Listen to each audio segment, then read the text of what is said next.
Il y a un peu plus d'un an, j'aurais jamais, mais alors jamais imaginé qu'un jour on puisse me présenter en tant qu'activiste climat.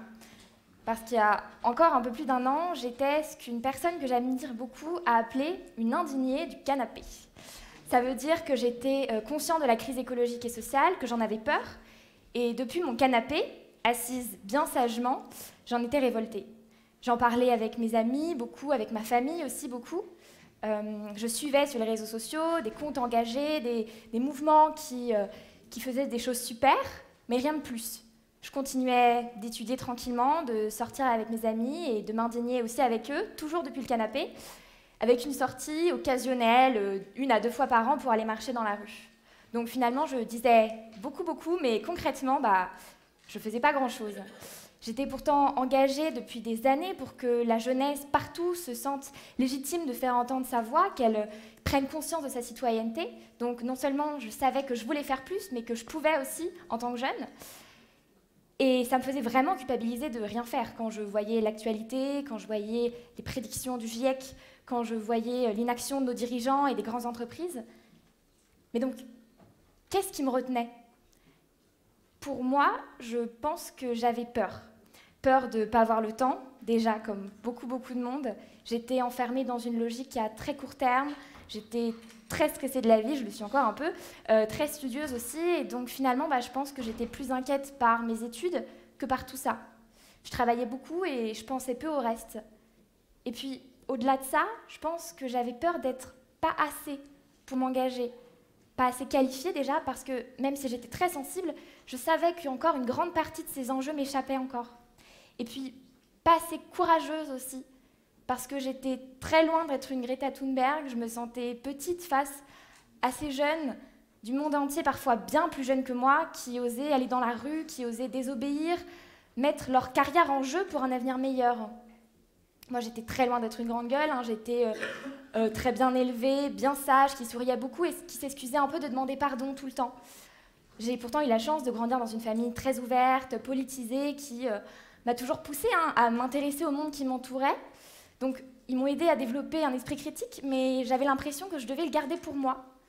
Plusieurs fois, j'ai essayé. Je me suis inscrite à des réunions d'accueil, je levais une fesse ou deux du canapé moelleux, mais je finissais toujours par me rasseoir un peu déçue, par peur de sortir de ma zone de confort, en fait, je pense.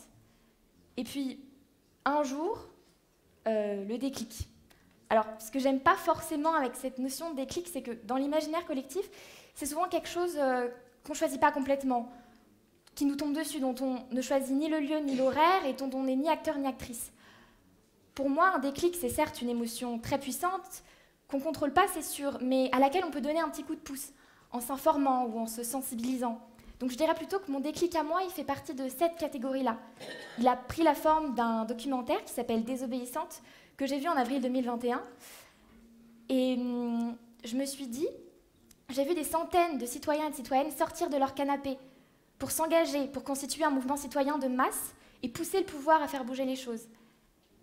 Donc pourquoi il a eu lieu à ce moment-là et pas avant, je ne pourrais pas vraiment le dire. J'ai l'impression que c'était la goutte d'eau d'un vase déjà très rempli et qui n'attendait plus que de déborder.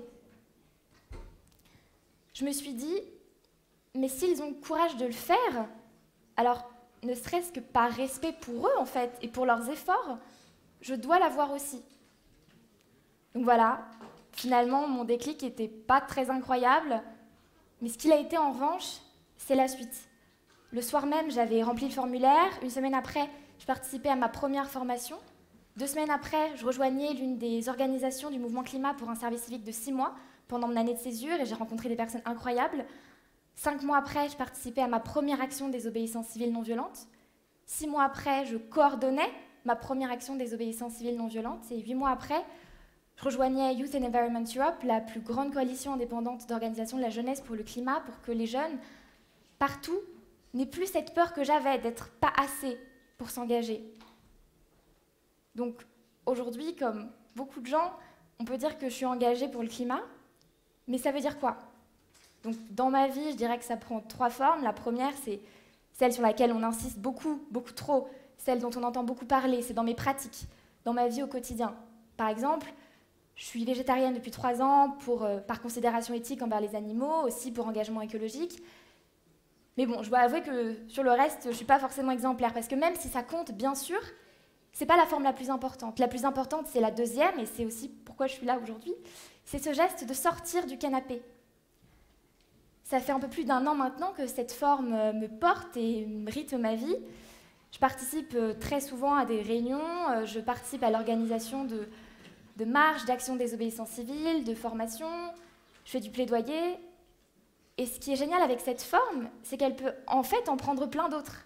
Il n'y a pas un modèle parfait, des plus radicaux aux moins radicaux, tout le monde peut s'engager. Et je vous assure, quel que soit le temps que vous avez. Alors je sais qu'on est loin d'être égaux face au temps, certains en ont beaucoup, d'autres très peu et n'y peuvent rien du tout. Pourtant, chaque engagement compte. Donner quelques heures par mois, finalement, c'est déjà beaucoup. Alors, ne laissez pas ça être le seul frein qui vous retient. Et puis la dernière forme, c'est dans mon travail. Donc ça fait 7 mois que j'ai rejoint Youth and Environment Europe, que je travaille. C'est un réseau qui rassemble des jeunes partout en Europe pour les sensibiliser aux questions climatiques et pour qu'ensemble ils puissent agir, construire un mouvement de la jeunesse pour le climat toujours plus fort, intersectionnel et inclusif. Et ça m'a beaucoup plu parce que je continue en fait. À la rentrée, je reprends mes études et je fais un master sur la transition écologique. Donc m'engager, ça m'aura permis de trouver ma voie et ça m'aura aussi apporté énormément. Déjà, et c'est ce pourquoi on s'engage au début, ça permet d'obtenir des victoires concrètes. Se lever du canapé finalement et s'engager ensemble, ça permet de gagner. De gagner contre qui?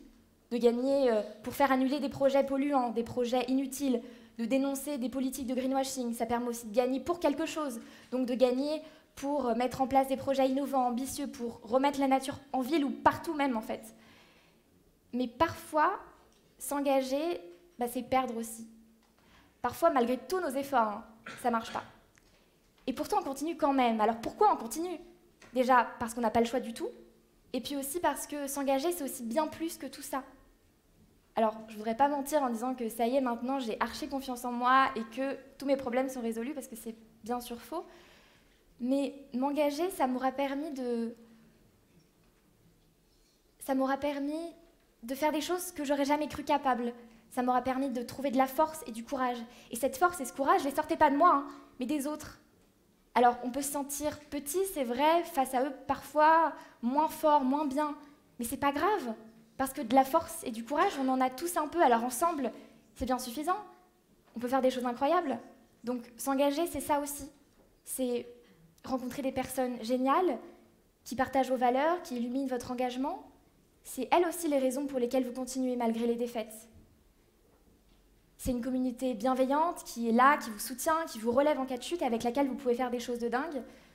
Donc m'engager, ça m'aura aussi permis de prendre confiance en notre capacité d'action en tant que citoyenne et de citoyen, parce qu'on peut faire bouger les choses, c'est vrai, et aussi notre capacité d'action en tant que jeune. Parce que j'ai pu mesurer, je mesure tous les jours avec Youth and Environment Europe qu'on peut aussi agir en tant que jeune et ça me motive toujours de continuer à faire en sorte que d'autres, ailleurs, le réalisent aussi. Et puis, m'engager, je dirais que ça m'a aussi permis de m'apaiser un petit peu. Alors, je ne sais pas pour vous, mais moi, je fais partie d'une génération qui n'imagine pas son avenir, qui le voit flou et vide. Cette éco-anxiété que partagent malheureusement aujourd'hui énormément d'autres jeunes avec moi, cette peur de l'avenir qui nous attend face à la crise écologique et sociale, je dirais que ça se matérialise sous plusieurs formes. La première, c'est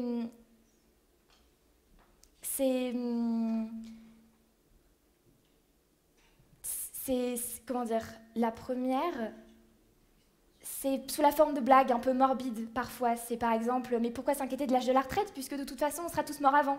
Ha ha ha. C'est aussi parfois faire des choix, des questionnements très pragmatiques sur mes choix de vie. Mais pourquoi je fais aussi partie d'une génération qui réfléchit à où elle veut s'installer en fonction du dérèglement climatique. Pas l'Ardèche, parce que c'est la sécheresse, mais pas Nantes non plus, parce que la montée des eaux, donc bof. Et puis aussi des questionnements très intimes. Est-ce que je veux vraiment faire des enfants? Et enfin, la dernière forme, c'est celle qu'on contrôle le moins, celle qui est la plus désagréable. C'est quand ça nous prend aux tripes et que ça nous réveille la nuit parfois. Donc m'engager, ça m'aura permis de m'apaiser un peu, de rendre cet avenir flou un petit peu plus clair, parce que même si on a atteint un point dramatique, c'est sûr, je sais d'une certaine manière que je fais de mon mieux. Mais s'engager, ça ne nous touche pas que nous, c'est ça qui est génial aussi, ça touche aussi les autres. Notre cercle proche, notamment nos amis, notre famille. Mon père, par exemple, c'est un grand stressé de la vie, il est stressé pour ses enfants, par exemple.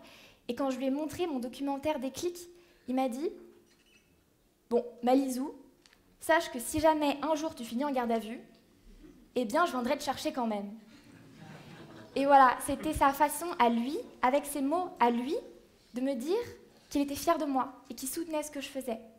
Et puis, au-delà de ce cercle restreint, ça touche aussi ceux que l'on ne connaît pas. Ça leur montre qu'ils ne sont pas tout seuls dans ce combat.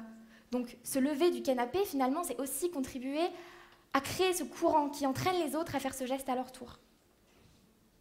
Donc voilà, un an après, un peu plus d'un an après, je suis très très fière du chemin parcouru, des apprentissages que j'ai pu faire, des rencontres aussi.